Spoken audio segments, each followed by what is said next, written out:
أهلا بحضراتكم، يا رب تكونوا دايما بألف خير. تصريح كارثي من أحمد سليمان عضو مجلس إدارة نادي الزمالك وكأنه شمتان في نادي الزمالك. والله أنا أهلاوي وما عجبنيش طريقة كلام أحمد سليمان. وأولى صفقات النادي الأهلي تمت بشكل رسمي، وصياح إعلام وجمهور نادي الزمالك بسبب لاعب النادي الأهلي. قبل ما ندخل على التفاصيل أتمنى من حضراتكم اللايك للفيديو والاشتراك في القناة. وخلينا نبدأ عند أحمد سليمان. أحمد سليمان عضو مجلس إدارة نادي الزمالك كان موجود مع مهيب عبد الهادي في برنامجه اللعيب. فمهيب عبد الهادي بيسأل أحمد سليمان، بيقول له في لاعب أجنبي في نادي الزمالك هيفسخ عقده بنفس طريقة صلاح مصدق وعبد الحميد معالي وبن طايق. ده المفترض انه ده عضو مجلس اداره فعارف التفاصيل، هينفي او يقول له لا مفيش. لا، احمد سليمان رد بكل برود وهو مبتسم وبيضحك، قال له لا انا ما اعرفش، اسال المدير الرياضي. قال له زي ما تعرفش يا كابتن؟ قال ايه ما اعرفش، اسال المدير الرياضي. قال له بس هو بيلعب برجله الشمال احمد سليمان. قال له هديك يعني انت عارف اهو، وهو بيضحك.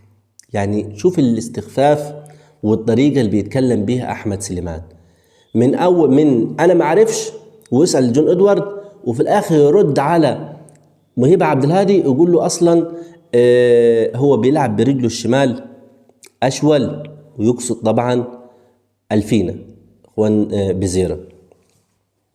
اسلوب انا نفسي يعني راجل اهلاوي، ولكن والله بجد انا ضاقت فعلا من الاسلوب اللي اتكلم بيه احمد سليمان. هو كانه شمتان في نادي الزمالك وبيتكلم وبيقول كده وهو بيضحك. وبعد ما قال له مهيب عبد الهادي يعني اهو انت عارف اهو، قال له لا ما اعرفش، وبرضه بطريقه. تخيل انه ده عضو مجلس اداره نادي الزمالك اللي مفترض يدافع عن النادي ويقول له لا يا مهيب ما فيش حد واحنا سوينا مثلا الموضوع او في طريقنا ان احنا نحل الازمه ونحل مستحقات اللعيبه الاجانب. لا، ما قالش كده خالص، قال بكل استخفاف وكأنه شمتان في الوضع الحالي في نادي الزمالك. ولكن هنقول ايه، ده الوضع الحالي في نادي الزمالك مش بس امور ماليه، لا، دايما بقول انه على مدار التاريخ مشكلة نادي الزمالك الرئيسية في مجالس ادارته، في افراد مجالس ادارته. الكل بيبحث عن مصلحة شخصية، عكس نادي الاهلي. دايما عضو مجلس الادارة او مجلس الادارة في النادي الاهلي بيبحث عن كيان النادي الاهلي، مصلحة النادي الاهلي، وما يبصوش للمصالح الشخصية. وفي ناس كتير رجال اعمال بتدعم نادي الاهلي ماليا، محدش من الجمهور ولا فيش واحد اهلاوي يعرفهم، عكس نادي الزمالك اللي بيدفع بفلوس او بيتبرع بفلوس لنادي الزمالك لازم ياخد الشو وياخد اللقطة. وعضو مجلس الادارة اللي فيه مسؤولية وعليه مسؤولية بيدور على مصلحته الشخصية بعيد عن مصلحة نادي الزمالك. نروح لأولى صفقات النادي الأهلي بشكل رسمي، خلاص تمت توقيع العقود. يوسف بالعمري باك شمال الرجاء المغربي أهلاوي من يناير.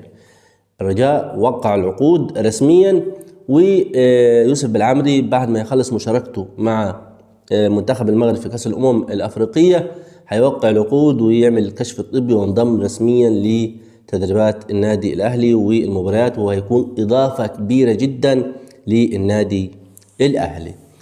أختم مع حضراتكم بحالة من الصياح كده عند جمهور وإعلام نادي الزمالك من بعد مباراة تونس ومالي اللي انتهت بفوز مالي بركلات الترجيح. وفي حالة من الصياح زي ما حضراتكم عارفين عن إعلام وجمهور نادي الزمالك وشمتانين في محمد بن رمضان. دايما بقول إنه أي حاجة فيها ريحة الأهلي بتعمل حرقان وبتعمل دوشة كده في دماغ أي زملكاوي. إعلام وجمهور الزمالك شمتان في محمد بن رمضان ويقول لك ضيع ركلة جزاء وضيع منتخب بلده وادي بالرمضان وصفقه مضروبه للنادي الاهلي، وربط ما بين ان دي صفقه مضروبه ولا صفقه ناجحه بركله جزاء ضيعها مع منتخب بلده. في حين انه 3 اللي ضيعوا ركلات جزاء مع منتخب تونس. يعني امبارح في 3 لعيبه ضيعوا ركلات جزاء من منتخب تونس، سابوا كل دول ومسكوا في ركله جزاء بالرمضان. طب مين مش بيضيع ركلات جزاء على مستوى العالم؟ ميسي، كريستيانو، اعظم 2 لعيبه بيضيعوا ركلات جزاء. روبرتو باجيو في كاس عالم ضيع ركله جزاء، وضيع كاس عالم على منتخب بلده ايطاليا.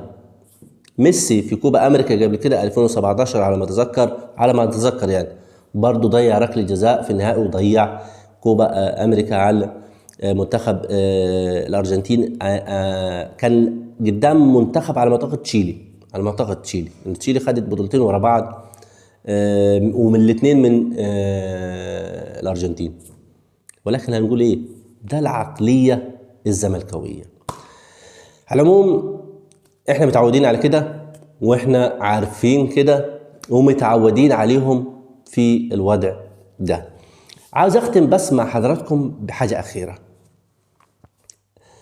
في حاله من التسرع، انا مش عاوز ادخل في سكه او في طريقه كلام مش لطيفه عند اعلام او عند الاهلاويه عامه. يعني كل الاهلاويه عندهم صفحات وقنوات وبتاع.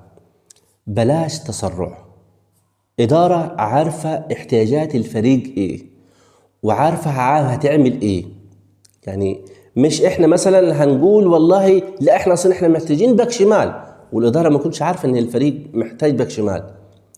ما ينفعش مثلا انا كاهلاوي معي صفحه ان انا انزل اضرب خبر انه النادي الاهلي بيتفاوض مثلا يعني مع بغداد بنجاح عشان الم مشاهدات ولايكات وريتش والكلام ده كله، وهو يكون اصلا ما فيش اي مفاوضات ولا فيش اي نيه ولا اي حاجه.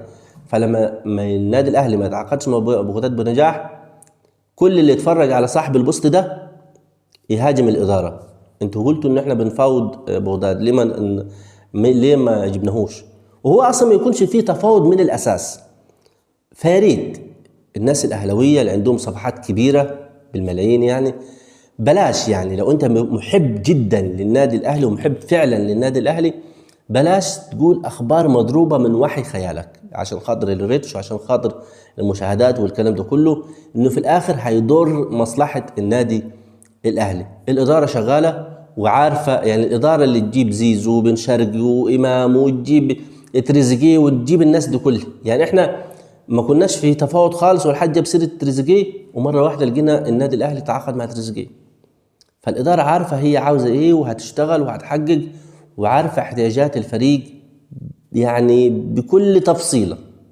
فنسيب الاداره تشتغل وبلاش نضرب اخبار عشان خاطر المشاهدات ولا خاطر الريتش والكلام ده كله. مش هطول على حضراتكم اكتر من كده. اتمنى في نهايه الفيديو اللايك للفيديو والاشتراك في القناه. سلام.